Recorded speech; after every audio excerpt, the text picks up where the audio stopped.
We're going to throw a lot at you in this video. We got a fertilizer lawn, we got a major crabgrass problem. We're going to talk about that. We're going to talk about a solution as well. I got to cut the grass before I fertilize it. I've always done that. Some people say that it's better to leave it longer so the broadleaf weeds have more area for the fertilizer to drop on. I don't know, I've just always cut it. Got to prune a tree. I'm going to show you a little secret that I was shown many years ago by a horticultural expert.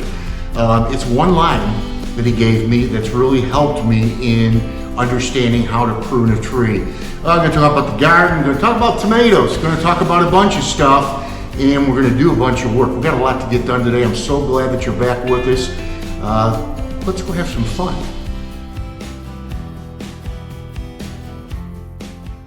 Hey, if you enjoy our videos, we sure would appreciate a thumbs up.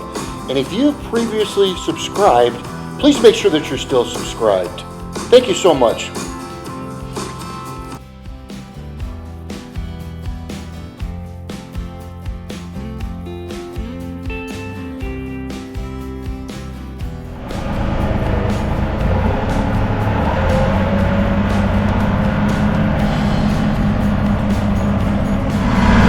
Feels good to drive the tractor.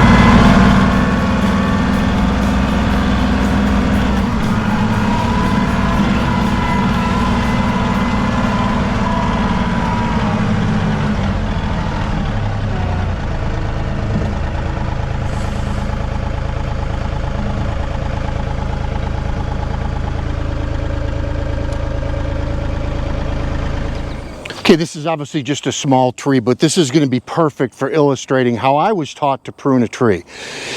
It was a horticultural expert that taught me, and what he said made so much sense to me, and it served me well in the years to follow in pruning trees, was to look into the future of the tree. Okay, so you could see this tree, this has been ignored. This should have been pruned a long time ago. You've got one, two, three main trunks. These are called suckers, and they're growing off the bottom of the tree and out of the root system. And you can see the intersection of branches. So looking in the future of this tree, it ain't good. So because this was so neglected years ago, I would have probably used this as the main system, but you know, it's growing out at an angle. It's going to frankly look terrible. So I think what we're going to do is we're going to take this middle one, we're going to take these, we're going to take all the suckers. So all these branches that are crossing over each other, again, looking in the future of the tree, we're going to want to eliminate a lot of that. We're going to get a little drastic with it, and let's start with the suckers. And what I'm going to be using is going to be a chainsaw and some pruning shears. Now, I know I'm going to get crucified for this. There's going to be a lot of guys that tell me that everything I'm doing is wrong. This is just how I was taught. I'm not saying this is the right way. It is the correct way, or maybe that should be vice versa. I don't know. It works for me, and it makes the most sense to me. Again, as you're examining the tree, as you're working, think about what the tree will look like in the future. So we're going to start by taking the suckers off and then getting a couple of the larger limbs off.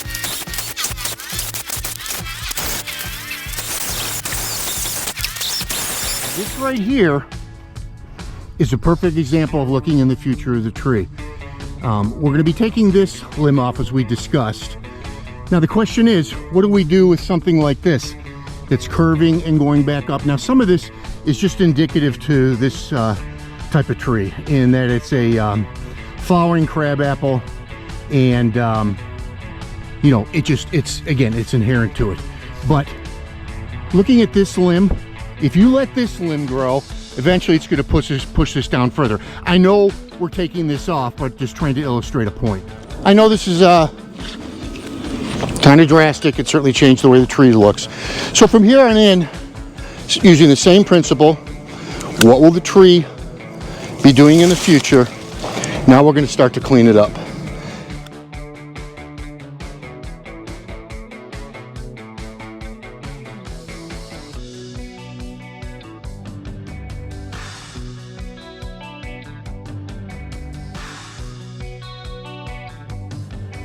I'll tell you one thing it's going to do is make this easier to cut under. With all those weeping branches, it was much more difficult. But now we've got the sunlight open to the canopy, and we'll see how the tree reacts to such a drastic pruning, but you know, it's worth the 20 minutes.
So this is the spreader I've used for the last number of years. It says John Deere. You know, I can't believe that John Deere puts their name on such crap like this. I bought it at Lowe's. I guarantee it wasn't made by John Deere. I'm sure Lowe's or whoever the manufacturers had some type of licensing agreement with Deere to be able to put their name on it.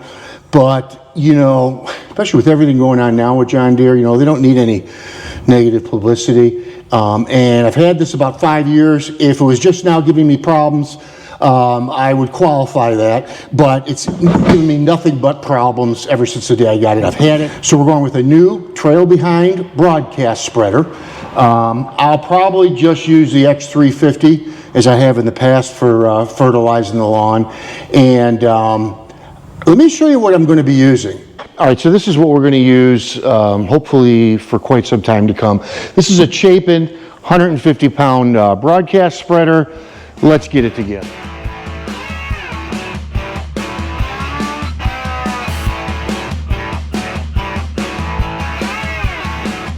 So this is Scott's, what they call Turf Builder Triple Action. It's supposed to have a herbicide in to kill weeds. It's supposed to have a pre-emergent to kill crabgrass and other weeds before they come up, plus feeds the lawn with some nitrogen as well. This is August, middle of August, and I have got some summertime crabgrass like I have never had before. I want to show it to you. I don't have a lot of faith that this is going to kill the crabgrass. Dandelions, things like that, it'll work okay with. But I'm going to, in an upcoming episode, because I've got the product on its way, I'm going to show you what I'm going to use for the crabgrass. But let me show you the infestation that I've got. I wonder if you guys do too. I've never seen it like it is this year. All right, I bet you can tell from here just by the color. You can see that yellowish. That's crabgrass. That's summertime crabgrass, and I've got it really throughout the lawn. If I don't do something, it's going to take over my entire lawn. So again, in an upcoming video, I'm going to show you something that I guarantee you is going to take care of your crabgrass. Right now, we'll put that granular product down. Hey, I was telling you about the spreader that I'm not using anymore. Let me tell you why. Let me show you why. Yeah. So one of the things that happened more than once, I've just had enough now, is this. These bare spots, one right here and one right over here. This is where the spreader decided to let loose with a bunch of product. Yeah, real nice.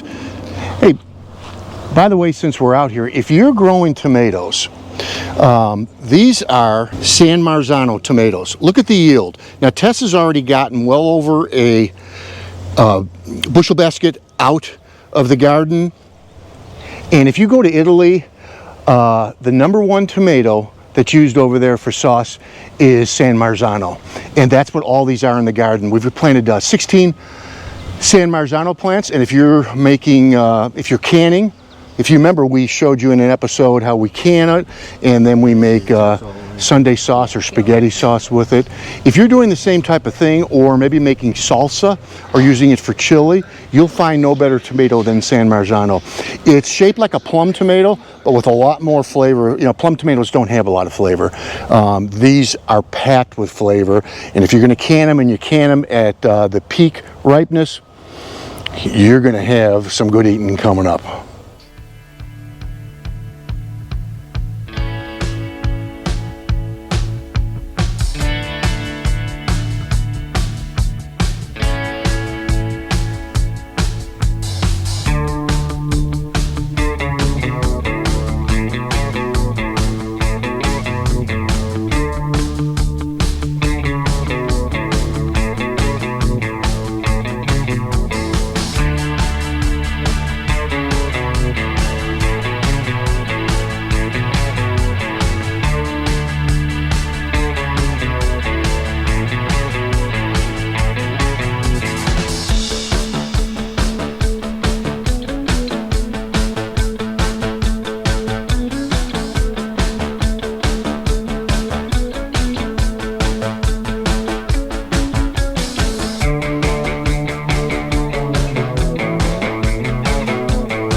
Hey, if you have not tried one of these magnetic pins, pick one up. They're great. Actually, it works so well, I don't even put a cotter pin in the bottom. It just makes great contact with the hitch. And then, of course, I store it right here, so it's there every time I want to use it. These magnetic pins are great. I hope you enjoyed this episode. I sure had some fun and got some stuff done around the property, too. As I said, in the next video, or possibly the one after, but most likely the next video, we're going to talk about that solution for crabgrass. It really works, and I can't wait to introduce it to you. I actually just got the product today. So God bless you all, and thank you so much for watching Tractors Live.